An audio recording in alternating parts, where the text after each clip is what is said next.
This is the book that introduced America to the Jeet Kune Do concept methods as taught by Inosanto, Larry Hartsell, and other students of the late great legendary master of Kung Fu, Bruce Lee. This book has an excellent interview within it with the late Larry Hartsell. Jerry Beasley was a kickboxing and karate expert, and he provides interviews within this book with the top students of Bruce Lee, including Joe Louis, the former heavyweight karate champion of the world in his day. Because of its historic value alone, this book is great for collectors and those interested in Jeet Kune Do and Bruce Lee fans. We recommend they read it.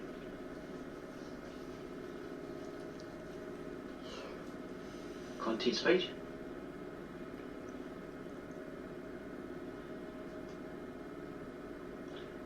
Figure 1, Dan Inosanto. This book is dedicated to Dan Inosanto on behalf of his thousands of students worldwide. Preface. This book addresses the subject of training in the system of Jeet Kune Do, or JKD. In so doing, the focus is not on Bruce Lee, rather attention is given to discovering the art that he created. Lee discovered a set of universal principles that can be found in any martial art or any combination of arts. It is the perfect unison of strategic principles with the arts that best serves to actualize the intent of the principle that defines JKD. For perhaps the first time, a specific outline will be unveiled that will enable the reader to discover in more cogent terms how best to begin an individualized JKD experience. Statement of the problem. The purpose of this study is to provide an acceptable definition of the term Jeet Kune Do, based on the principles that compose the conceptual framework. In so doing, attention is drawn toward recognizing the views and values of individuals who studied with Bruce Lee directly, or as second-generation participants. Significance of the study.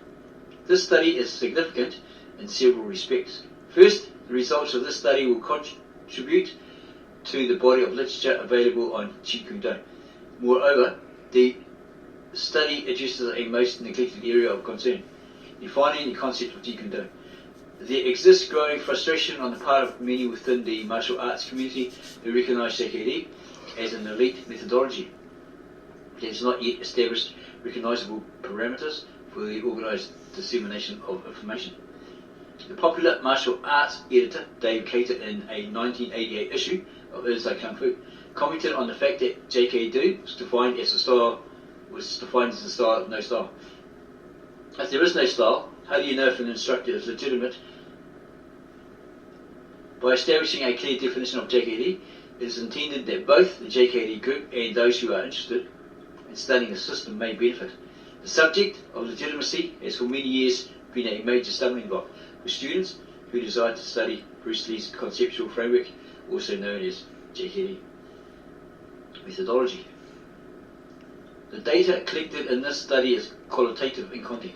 In view of the fact that JKD has as yet not been satisfactorily defined, qualitative analysis seems to be the best approach. The techniques of ethnography were employed to collect what could easily be viewed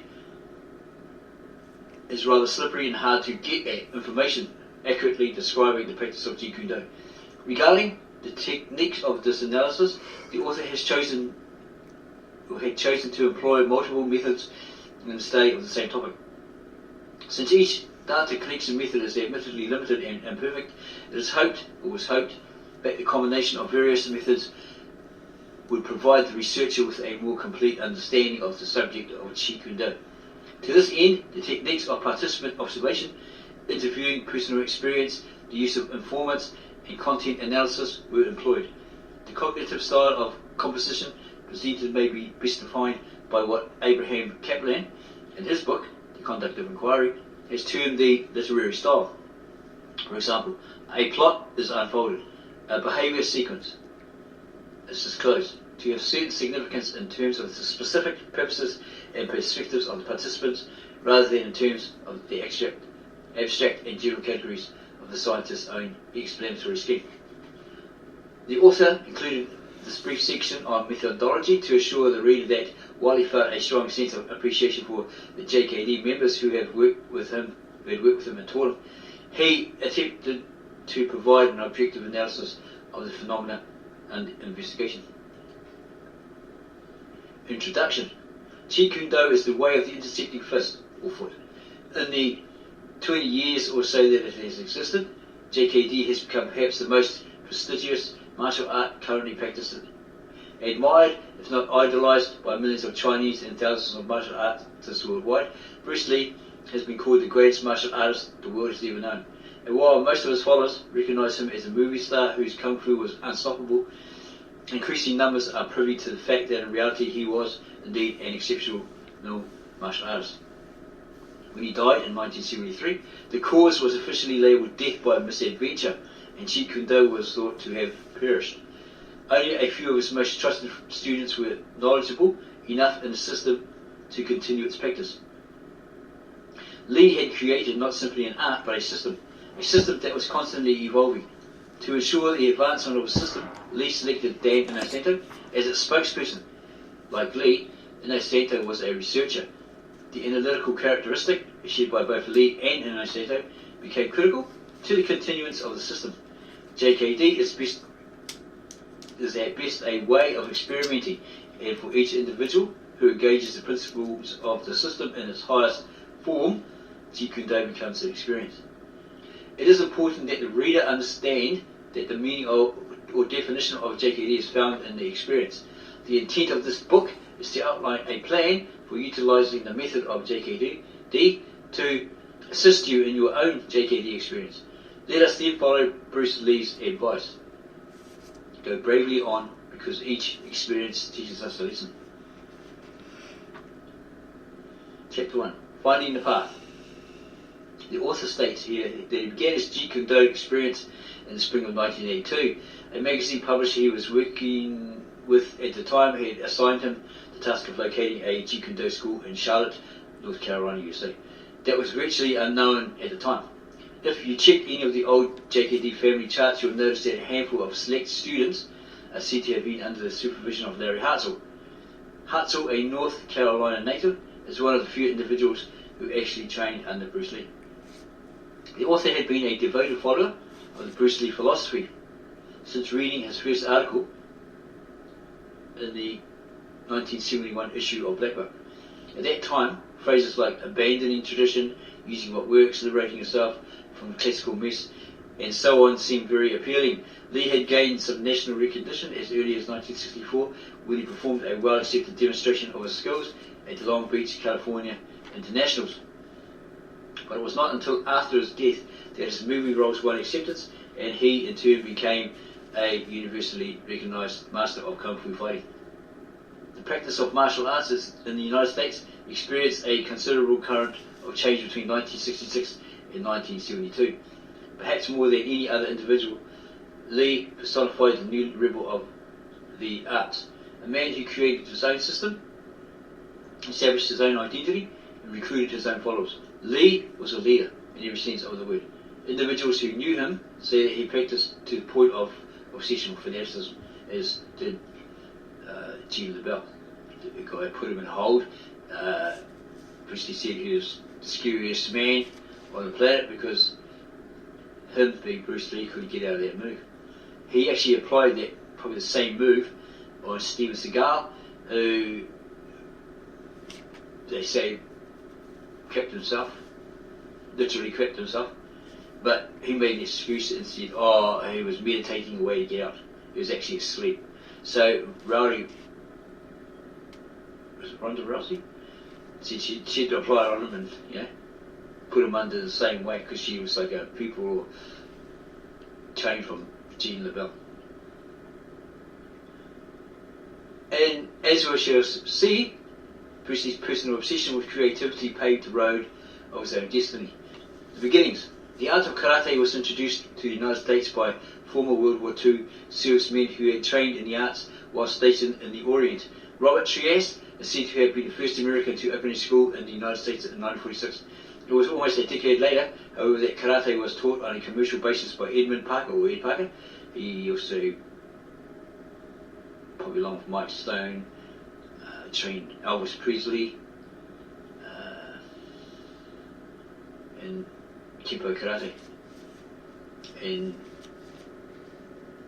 then Inosanto was trained by him as well. It was under him. It was almost a decade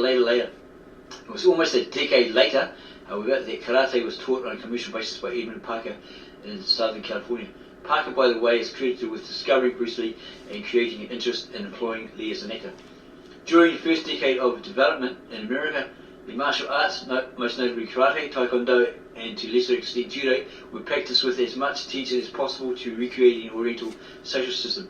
Much emphasis was placed on using the proper language, Japanese or Korean, depending on the art being taught, wearing the proper uniform and obeying the proper etiquette dictated by the chain of command, and so forth.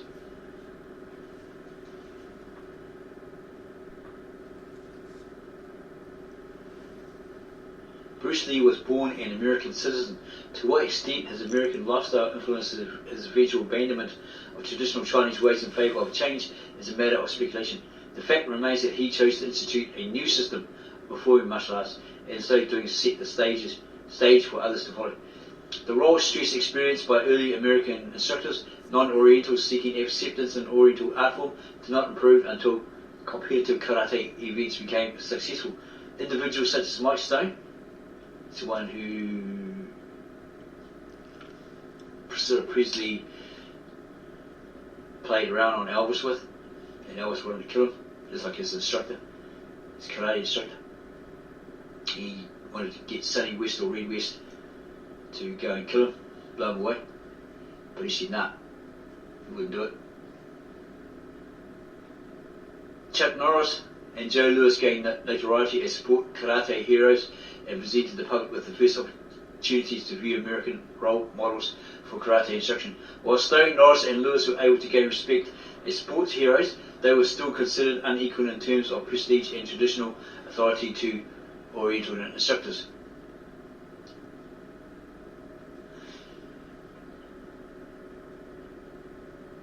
Prior to Chuck Norris's success, most practitioners were told by their Oriental masters that mixing systems was a forbidden practice. Using his new formula, Norris could outkick the Japanese stylists and outpunch the Korean stylists. In spite of the current social order, he bucked tradition and won. Lewis was soon to follow the rebel cause.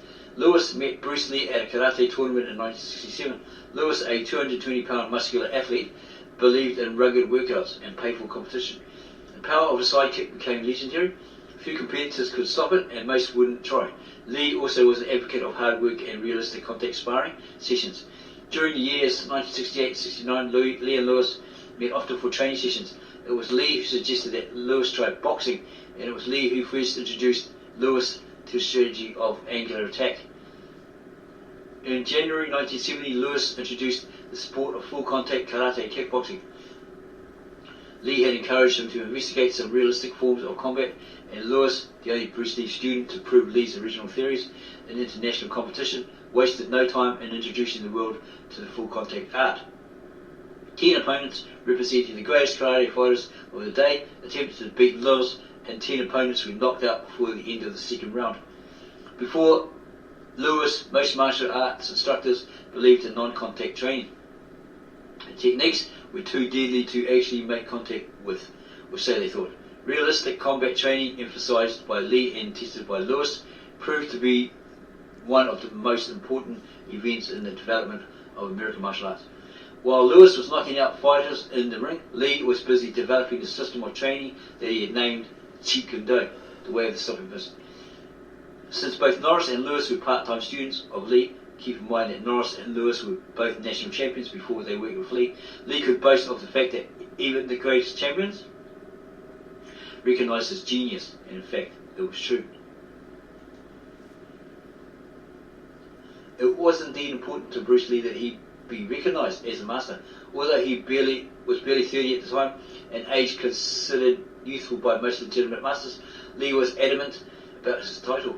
As a student of the art of Wing Chun, he became cognizant of the fact that it would take many years of political activity to achieve status in the traditional Wing Chun hierarchy. The fact that he possessed highly advanced skills, perhaps at a level far greater than most of his Wing Chun peers, yet he must wait years for recognition must have seemed quite depressing.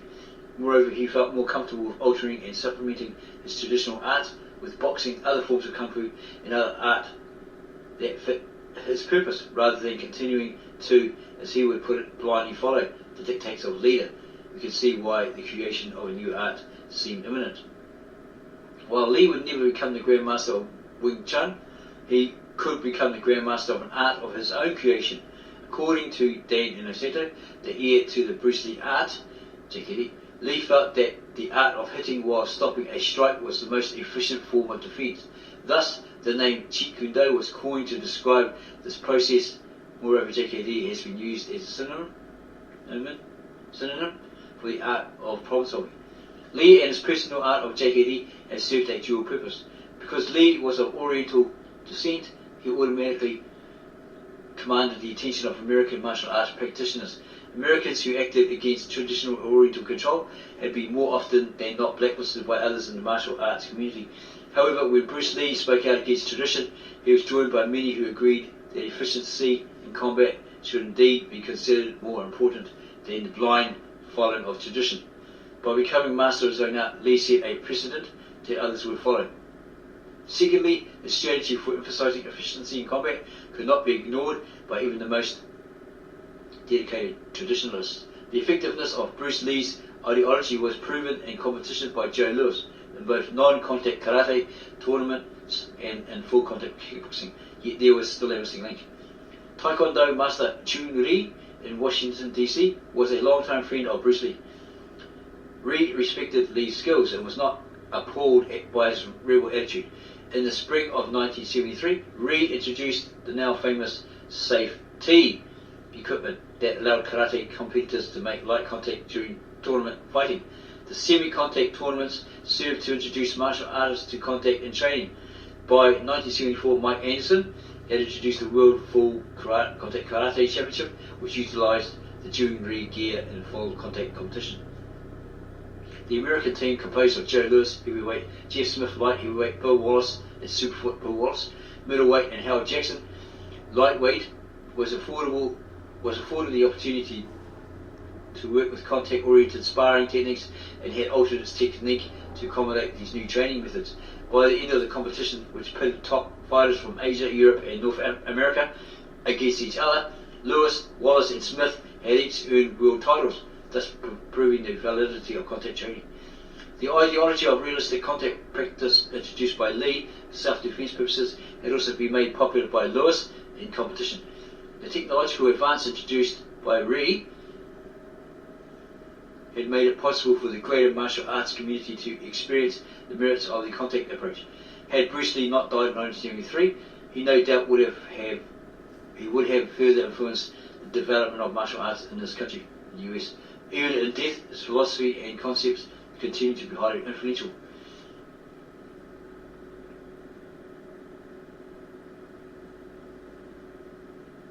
Magazine articles about Lee published during the mid-1970s generally agreed that Bruce Lee was adamant that a chain of Bruce Lee or JKD schools should be non-appeared. In spite of major media attention directed toward Lee and JKD after his death and the resultant opportunities for exploitation, the few existing JKD students chose to follow the dictates of their master. No new JKD schools were to be opened. In fact, it is safe to say that JKD as an art went underground. Figure 2, Dan Inosanto. She's practicing there with the double nunchaku, longest handles there, or sticks there. Lee had left his protege, Dan Inosanto, in charge of the JKD system. In the minds of many, this was one of Lee's wisest decisions. Inosanto was a humble yet very gifted and raw student.